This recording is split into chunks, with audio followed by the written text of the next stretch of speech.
समाज की सामूहिक शक्ति से रास्ता निकालने का प्रयास करते हैं। ऐसा ही एक प्रयास उत्तर प्रदेश के आजमगढ़ में सामने आया है। यहां से होकर गुजरने वाली तमसा नदी को लोगों ने नया जीवन दिया है।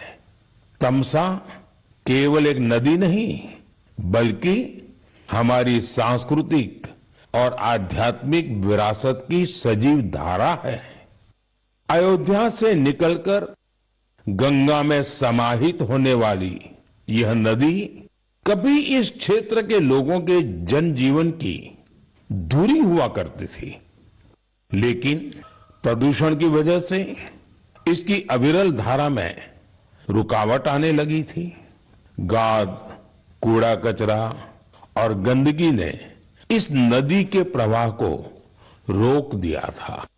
इसके बाद यहाँ के लोगों ने इसे एक नया जीवन देने का अभियान शुरू किया।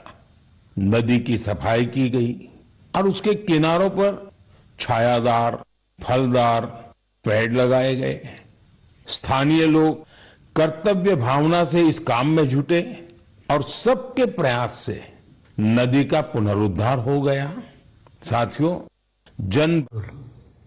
सर, प्रधानमंत्री जी ने जिस तरीके से तमसा नदी की बात चर्चा की है मन की बात में, क्या कहना चाहेंगे?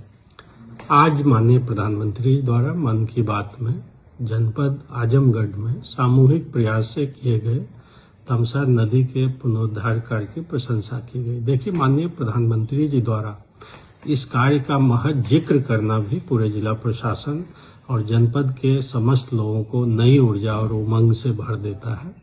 और इसलिए निकट भविष्य में, आगे आने वाले समय में हमारा प्रयास होगा कि हम इस कार्य को भी आगे ले जाएंगे और जो पब्लिक वेलफेयर से रिलेटेड अन्य कार्य हैं उसको भी शुरू करके धरातल पर उतारने की कोशिश करेंगे, ताकि यहाँ के लोगों को तो सुविधा हो ही, और इस तरह के कार्य से जो पर्यावरण संरक्षण होता है, अन्य पॉजिटिव इम्पैक्ट होते हैं, वो भी उभर कर सामने आए।